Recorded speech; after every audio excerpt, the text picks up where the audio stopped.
Welcome into day 32. Today is a workout day, so I hope you're ready to get into the gym and attack those weights.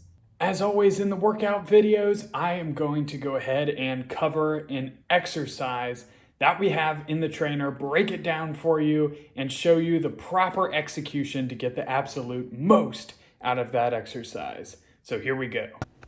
Okay, so today's exercise, we're going to be going over the triceps dip machine. So this is one of the exercise alternatives for the tricep compound exercise that I included in the workouts. So a couple things to really focus on here. The first, as always, you're going to watch the tempo, make sure you're going nice and controlled on the way up, and then doing a controlled explosion on the way down, all the way to lockout, pausing for a split second at the top, initiating the movement with the triceps, and pausing for a second at the bottom to fully contract and squeeze the triceps. This takes a little bit of practice to make sure that you're actually engaging the triceps the entire time and not pressing with your chest and shoulders. So don't worry about the weight at the start. Make sure that you're feeling the triceps. If you are following along in these workouts, you'll also know we start with an isolation exercise before this for the triceps, so you're able to get that mind to muscle connection and pre-exhaust them before moving into the heavier mass building movement. Now, secondly, you'll notice that my traps are flexed and retracted all the way up at the top. And the reason I'm doing this is to anchor and stabilize myself so my shoulders aren't moving up and down to press the weight. So by locking my traps up and squeezing them the entire movement, I'm taking my shoulders out of the equation and limiting their ability to move so that all the movement happens at the elbow joint. You can see what I mean right here. My back is fully flexed, my traps are engaged, and this allows me to focus on controlling the movement with my triceps without letting any momentum or shoulders come into play. I'm also keeping my ribs nice and high and my chin up. Make sure you don't tuck your chin into your chest, as this can cause neck strains or shoulder impingements.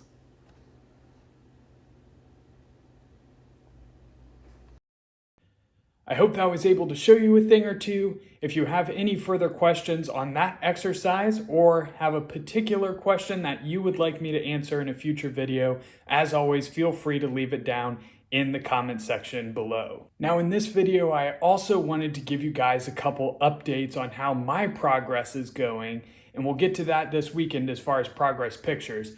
But as far as my strength progress is going in the gym, because not only am I packing on muscle at a really fast rate, but my strength using this 12-week muscle building blueprint has been going through the roof. So I wanted to share a few of my victories, and hopefully that motivates you and inspires you to go out and knock out some of your own as well. And as a quick disclaimer, this is in no way, shape, or form for you to feel like you have to compare to me. You may be stronger than me on certain exercises. You may be not as strong on certain exercises. This is just to show you how exciting it is to be making rapid strength gains in the gym. I love this progressive overload.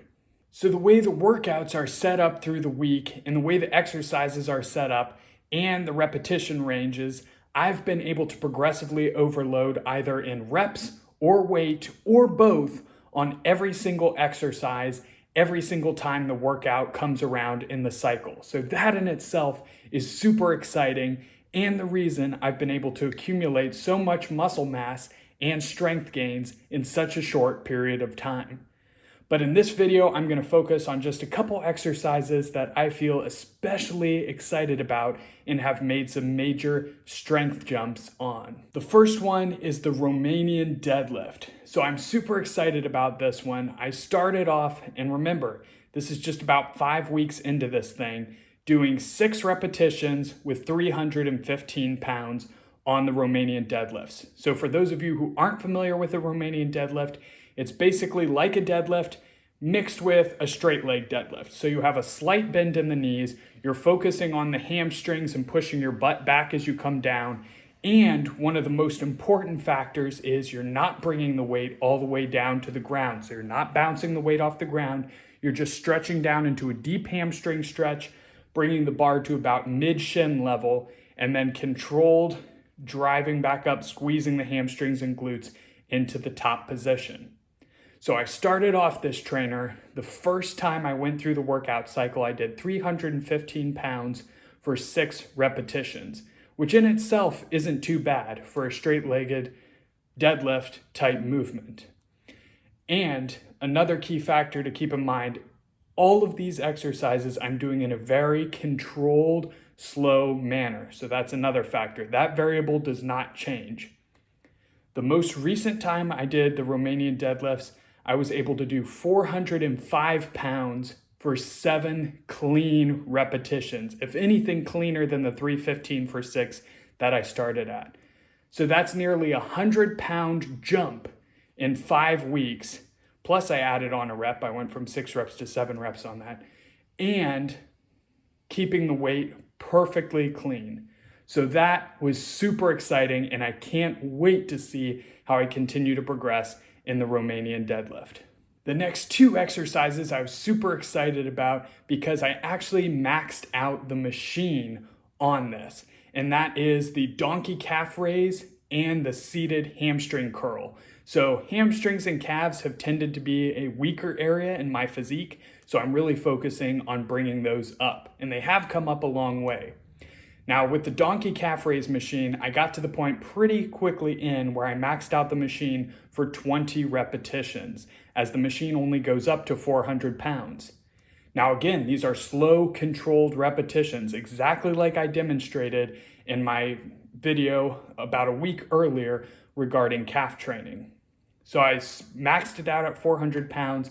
I've now been adding weight plates to the point where I'm over 500 pounds for 20 clean, slow repetitions. So again, an 100-pound jump. I also maxed out the machine on the seated hamstring curl, starting off at 170 pounds for hamstring curls. Now I'm at 250 pounds, which is the maximum of the weight stack. And I've actually gone over the repetition range in the last workout with that. Again, these are slow, controlled reps. I know I keep saying that, but going up in weight or repetitions means nothing if you're compromising form or repetition speed. So I never allow myself to cheat in that, but I maxed out the machine and went over the rep range, which means I'm going to have to find a different exercise because my hamstrings have gotten that much stronger from the start of the trainer. And the last one I'll cover here, just so that I don't go too long and it doesn't sound like I'm bragging, because I'm not trying to.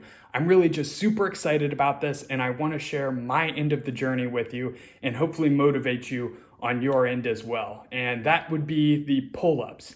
So when I started off this journey, if you remember and go back to the first video, I weighed in at around 210 pounds. I just dieted down for a photo shoot, and I was doing pull-ups, strict, controlled, especially on the negative pull-ups. And I was going for 9 to 10 repetitions, strict form bodyweight pull-ups. Count back to last time I did the workouts in the cycle, and I was strapping 30 pounds around my waist for those same 9 to 10 repetitions, slow and controlled. But also take into account the fact that I've put on nearly 20 pounds since the start of the trainer. So it's like I've added 50 pounds on my pull-ups for the same slow, controlled 9 to 10 repetitions. So that is just super exciting to me. Like I said, I've been progressively overloading on all the exercises, so it just makes each workout such an exciting moment because it's a make or break. Will I or won't I beat my previous best? So I hope you're enjoying that aspect as well if you're following along on the workouts. And if you're not, I highly encourage you to join me because these results are just amazing and I'm having so much fun with this. So the link for that is in the description below. Make sure you check it out and feel free to reach out to me if you have any questions. That's it for today's video. I hope you have an amazing workout in the gym. Get in there, declare war on the weights, and win. And I will see you for tomorrow's video.